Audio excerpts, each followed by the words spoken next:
Okay, so before I roll the video, let me set it up for you. This is Seal Beach, California. I'm shooting off of the Seal Beach Pier. I'm shooting Catalina Island across the Long Beach Channel, and there's a whole bunch of ships in the channel, so it's a real interesting shot. The challenge here is sunset was at 4:45 and I arrived in the parking lot at about 4:25. So I literally had 20 minutes to get everything set up, to pay to park, set up the audio, set up the video, roll the camera, and walk down to the end of the pier and get set up. So if you've ever shot large format, you know that's like there's 10 seconds left in the game, you hurry up offense, and you got to score. So I will put all the equipment I used in the show notes, so let me roll the video for you. Here we go.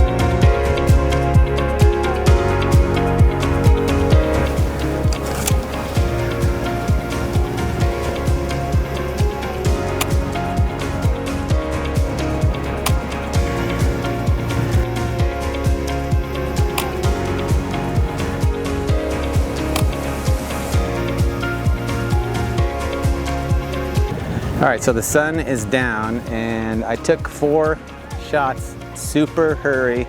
Should have allowed more time to get here. But anyways, I ended up with 4 shots. First 2 at 100th of a second, 1 at 60th of a second, and the last one at 30th of a second. So we'll see what happens.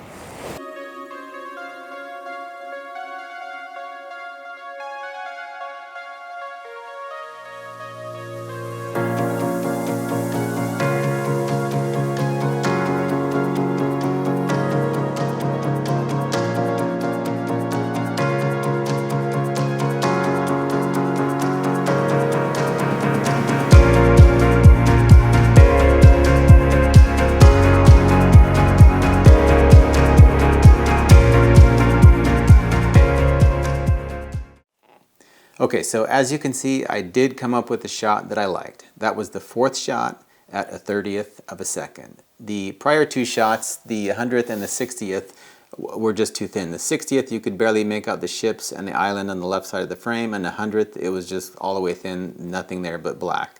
Now, of course, on the right side of the frame where the sun was, totally fine. So it's a good thing that I bracketed, and keep in mind I had no idea what the exposure was supposed to be because I didn't have time to meter. So I normally, what I do in a situation like that where I don't know what the exposure is going to be and the sun's in the frame and I know that I want silhouettes and maybe just a little bit of detail, I use f/22 and the shutter speed real close to the box speed. So I shot Portrait 160, so I knew I wanted a little bit of detail there, so I started at 100th of a second and then bracketed from there. And you know what? I just got lucky.